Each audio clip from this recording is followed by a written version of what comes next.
about 8 years ago, and I had a fabulous job. I've been involved in Federation Square, Melbourne Docklands, some of the great developments, transforming projects in central Melbourne. I had it all going for me, and I surprised a lot of family and friends in moving to Bendigo. And a lot of them said, that's fantastic. And a lot of them, even though they said it was fantastic, I knew deep down, they thought, it's an odd move. We thought it was going to take over the world in Melbourne. That wasn't going to Bendigo. It was the interesting thing that dawned on me very much, that there is this notion of perceptions in places like Melbourne that are infinitely not accurate about what is actually going on in regional Victoria, and I'll reflect on that in a moment. The fact of the matter is that we made great progress, and it's not just Bendigo, and clearly I'm going to be talking about Bendigo, but this also in many ways will relate to the Geelongs and Ballarat's and the other great regional cities in our great state. But we've made great progress in recent times. I won't go in and bore you with the stats, but essentially we've seen Greater Bendigo in the last 10 to 15 years outpace all other regional cities for its economic growth. That's on a GDP basis, but clearly we've outstripped people, and that often surprises locals when they hear that. Our unemployment has plummeted from heights of about 11% about 10, 15 years ago, and it's been on a downward trajectory. It's something we should be very, very, very proud of. We've seen our population continue to increase at extraordinary rates of about 2,000 residents a year. And I won't reflect on it in too much detail, I don't expect you to digest it, but the thing is too, what we're finding in very recent years in Greater Bendigo is for the first time ever, we're actually seeing growth in all of the age cohorts. So once upon a time, regional cities would be growing in the older categories and also growth in the younger categories. We could often lose people between 15 years of age and about 30. We're finding that that's no longer the case. We've actually got some very big growth happening in some of these younger cohorts, which I think is a very good sign for Greater Bendigo. And where are they coming from? Largely from metropolitan Melbourne, a lot from New South Wales, which is interesting, southern parts, a lot from our surrounding regional areas, but essentially substantial migration into Greater Bendigo. We do seem to sort of lose the view to the coast down in Greater Geelong, and some also, with some of the oldies travelling off to Queensland. But overall, the story is magnificent. We've actually got a great influx of people into our community. But why is this so? Why has this happened? There's about 10 reasons why have we made great progress in the last 10 or so years. This is my theory on why we've done it. One of the reasons is local government reform. What a dry, boring topic to start with, but it was game-changing in my view. In the mid-1990s, we saw the amalgamation of what back then, that's Greater Bendigo symbolically, but you actually had 6 local government authorities looking after the area, and Barry, our mayor, is in the room. Once upon a time, there were 6 mayors for the same patch. I think it was a very progressive move where we actually consolidated better planning, better advocacy. And even though we might occasionally, Barry, still have some infighting in the organisation, which is always fun, because that's democracy, better than having 6 organisations trying to plan for Bendigo and infighting amongst themselves. So I thought that was a game-changing outcome for Greater Bendigo. The second reason, in my view, is there's been concerted effort by successive councils in the transformation and beautification of the CBD. And sometimes you say things like, we put all the power line underground. And they say, what's so special about that? An enormous benefit. The reason people come and say, gee, you've got a beautiful heart, is because we took those tough decisions over many years to do things like transform the streetscape, put the power lines underground. That's why it's a beautiful heritage city. And why have I got this slide here? Because that's a glorious, beautiful heritage streetscape. What I love showing juxtaposed against that, sorry, is that.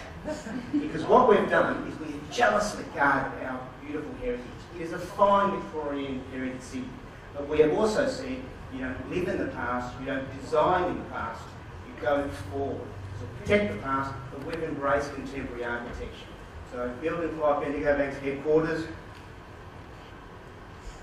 and the Visual Arts Centre on View Street, I think that's fantastic. In my view, the great global cities of the world are the ones who have jealously guarded their heritage, but have also had a view to the future. And letting architects, like Terry Mittens and the audience, let architects do their stuff in today's environment, not try and create mock heritage.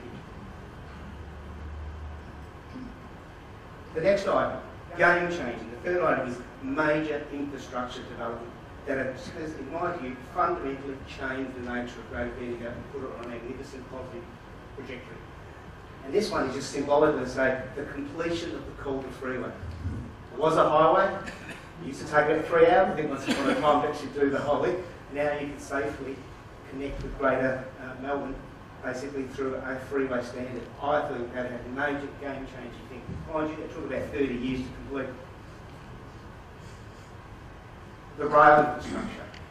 I'm sorry if I sound like a state premier or anything, but we've seen substantial infrastructure upgrade in the rail infrastructure. People like Adam Hennessy and others who I know travel often on the train. Once upon a time, there'd be 6 or 7 services a day. Actually, we're about 18 now.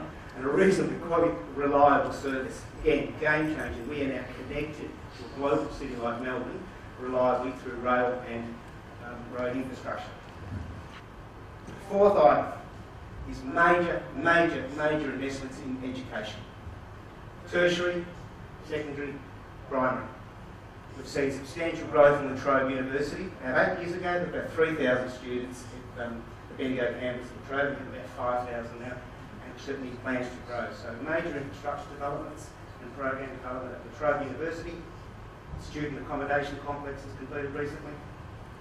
Monash University has strengthened its local presence with its medical school. We've seen consolidation and continued investment in Bendigo TAFE. There's a pitch that Terry Mitton and Matthew and others have recognised. But the reason I put that there is it's not just because Burton Grammar has expanded and renovated, but so has Bendigo Senior Secondary College. So is Catholic College. The Maris brothers are building an enormous complex to the east up to the west of Bendigo. And we've seen the total physical overhaul of 4 junior campuses, public sector system in Greater Bendigo, and also the Christian colleges. Enormous amount of development, you think, that has all happened in relatively recent times. Major expansion of our secondary education system. The fifth item, major investment in health. Not just the hospital, but there's also been an enormous amount in the primary care sector.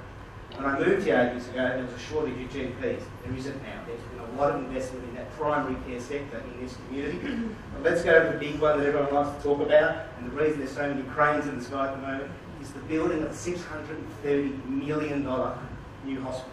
When you add in childcare centres, hotels and other things, probably actually about $1 billion. An enormous amount in the city scale nature, Greater Bendigo. Extraordinary project. I'll probably move too quickly there. Well, the other thing I want to say is it's not just that the public sector hospital. St John of God has announced a $50 million expansion of the private hospital in Greater Bendigo. Once upon a time, $50 million would have been an almighty development in Greater Bendigo. So now we just say, oh, this is $50 million. Yeah, that's fine for keep going hospital. We've got an extraordinary range of infrastructure projects that have happened recently. I'm not going to reflect on that because all I've got that there is for me to indicate one of the other great reasons that's favouring sometimes is the relative diversification of our economy.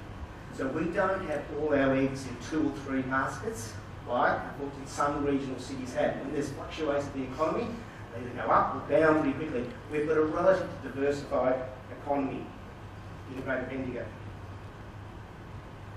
And what we've seen is our traditional manufacturing base and our mining base is still there, and it's not in decline.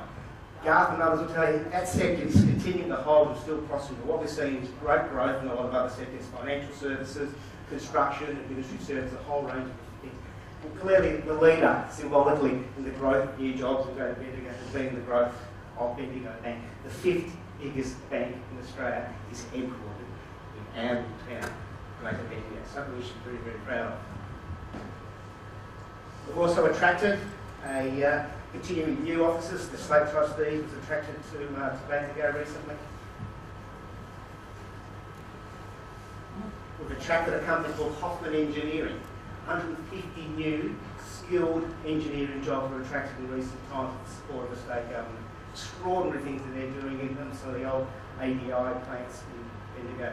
We still have the environment manufacturing sector with companies like Talus producing Bushmasters for the global market, MSD and other companies producing products for the global market, Parmalat, Hazeldean, gruesome shot I know. In terms of the enormous growth in the poultry sector that Hazeldean is now leading, having very powerful market share across Australia with the growth of Hazeldean's presence, employing up to 800 people in our community now. And companies supplying the construction industry, the mining industry, the defence industry, and also niche manufacturers who are producing things like catamarans for the global market. It's staggering. And I've got the fortune to work with so many great manufacturing companies that do great things in this community. Jimmy Possum still producing quality furniture. The Australian Turntable Company producing for markets right across the world with their specialist turntables involving restaurants and the like. Here's a bunch of sort of fashionable types. The reason I've got it there is because once upon a time it wasn't manufacturing in my town, and that still is a big part of our economy. What we've seen is the growth of these sort of people with their flashy suits. We've seen the growth of an emerging white-collar market, and that's probably been the biggest area of growth we've seen in the last 10 years. Very powerful for our economy. And construction has clearly been a major driver of our growth of employment. When we move on to the next one, which is the strengthening of our tourism market, it's probably the one I'm most passionate about. Because when I arrived 8 years ago, we had trams and Golden and Dragon museums and tourism mines and great heritage buildings. But some people used to say to me about 8 years ago, and it happened a lot, people say, what we need is we need a sovereign hill. Why would we have a sovereign hill? Ballarat has a sovereign hill. It's a stupendous heritage theme park. Magnificent.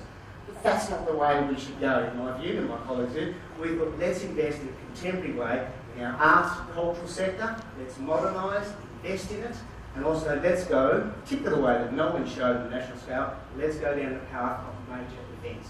That's what attracts people, and that's what transforms the image of a city, not a theme park, reflecting on what used to happen here in the 1850s. That shows a picture of the recently expanded Bendigo Art Gallery. And that's the interior of our recently expanded art gallery. A major expansion, but it's an institution in the city that's working. In my view in government, you don't throw money at things that aren't working, you throw money at things that are working to create a point of difference as a regional community. A favourite of mine. And you attract young people. And the vast majority of people that go to group are not from Greater Bendigo. We've attracted new blood who are experiencing a great vibrant city. When I started here, it was about 10 major events on the calendar of Greater Bendigo. It's probably about 50 now. And we're really on a growth trajectory in this area, but it works because you need a reason to visit. You can't just visit because it's a beautiful city. You've got to give people a reason, and we're getting them through the development of major events. We're investing in things like the Bendigo Stadium, Bendigo Exhibition Centre. So when you build great facilities, you attract major events. I love that one because that's when the Bendigo Spirit won the National Grand Final. And I remind people, they didn't beat Castlemaine or Rochester or Newstead or Echuca. They won the National Grand Final against Melbourne, Sydney, Brisbane, Perth. Extraordinary achievement. But we were able to get these great events here because we've got great facilities. And we're continuing to invest. We've backed the Bendigo Art Gallery and rejuvenated it. We're now building a completely new theatre by transforming the jail that Darcy was talking about earlier. A state-of-the-art 1,000-seat theatre with full fly tower and full production buildings. Something to be immensely proud of. It was a long-held civic dream. It's not just being talked about. It's now being done. There are cranes on the skyline. It's not just the hospital. There are so many cranes on the skyline at the moment in Greater Bendigo. And this is a powerful one that I want to reflect on. We are consistently now getting strong, positive national media coverage, largely for the Bendigo Art Gallery and and major events and a range of other industry achievements. That was the front page of the Saturday Age. And some people say, like, so what, Stan? It's gone the next day. It's out in the bin. But the only way you can truly create a vibrant city is if you work very hard on the notion of the perceptions of what people think of you from the outside world. And I think we've been very, very effective in the way we've been able to better communicate Greater Bendigo in recent years. The way a community is perceived makes a very big difference to local civic pride, to tourism, to investment, to confidence. It's not just about how you feel about yourself, it's how the rest of the world sees you. It's a strong media coverage, and having the front page of the Age say that we're the most coolest town in regional Victoria is powerful in getting people talking about Greater Bendigo. But it's not just about marketing hype. Bendigo literally is a great environment to live in, a great natural environment on the hinterland. It's got fantastic facilities, new libraries and childcare centres, sports facilities, things that we're all very, very proud of. So it is a great place. A lot more restaurants, cafes and bars that are creating a more cosmopolitan style of living here. It all cultivates, in my opinion, points to, there's two powerful words that I use on a daily basis, which is civic pride. I think Bendigo is now an infinitely far prouder and far more confident city with a more can-do attitude than it probably had 15 to 20 years ago. We still have challenges. We're working on it. Some of the ones that I particularly spend a lot of time with my colleagues at the city. The supply of industrial land, we have a substandard airport, we're working hard to rejuvenate it. Aquatic facilities, clearly our health indicators are nothing to be proud of. We've got to work hard as a community to address that. And we clearly got, like all parts of the Western world, some socio-economic divides that we work hard on. And also we have issues and concerns with the supply of residential land. We're finding it hard to keep up with demand, but it's also the style of housing. We don't just want suburban style, we also want some infill and apartments to get greater consolidation in the city. Well, my crystal ball says that Greater Bendigo's growth and momentum will continue for decades to come. Why do I say that? Because I argue the fundamentals are very much in place in Greater Bendigo. We've built solid relationships across our community, and it's a collaborative city, far more I find than other regional cities in Australia. We're promoting ourselves better, and promotion isn't fluff, it's vital in the vibrancy of a great city. So we're promoting ourselves better. We're also advocating. The Mayor and I and others were recently in Canberra. What the politicians often say is they love it, right? Because we always come with a consistent story and we stay on strategy. We don't ask for the world, we know what we plan out there, and we know what we want. So we're actually advocating very well. I think it's a very enterprising and innovative community. It's got a sound local government environment. I think we've got some national beacons, like lighthouses that are flashing the Bendigo story. And Bendigo Bank does it. They've taken us to all the streetscapes of Australia. The Bendigo Art Gallery and our major events, essentially flashing to the rest of the country. This is a place called Bendigo. And I think it's working. And it's got powerful economic implications. I also think, and you mentioned it, Matthew, before, that Melbourne's incurring what I've called diseconomies of scale. In a sense, in some respects, Melbourne's become so big, so sprawled, so congested at times, that I actually think that is an opportunity for regional cities like Ballarat, Bendigo and Geelong to actually feed off that, as crudely as that says. I actually think there is a thirst on people to move out of big metropolitan cities. So my message is you can succeed from a regional environment like Bendigo if you think big, if you innovate, you differentiate, if you tell your story effectively. I don't want having a story if you're not going to tell. You have to be seen to be sold. If you advocate sufficiently as a regional community, and if you have a national and international perspective, and if you collaborate, and you do that very well in Greater Bendigo with other levels of government, as well as within our community. I return where I started. My friends and family were all puzzled. Why would you go to Bendigo? They're not saying that now. They're actually getting the message, and Bendigo story is getting out there. And it's having positive implications on our own community and the rest of Victoria. Thank you.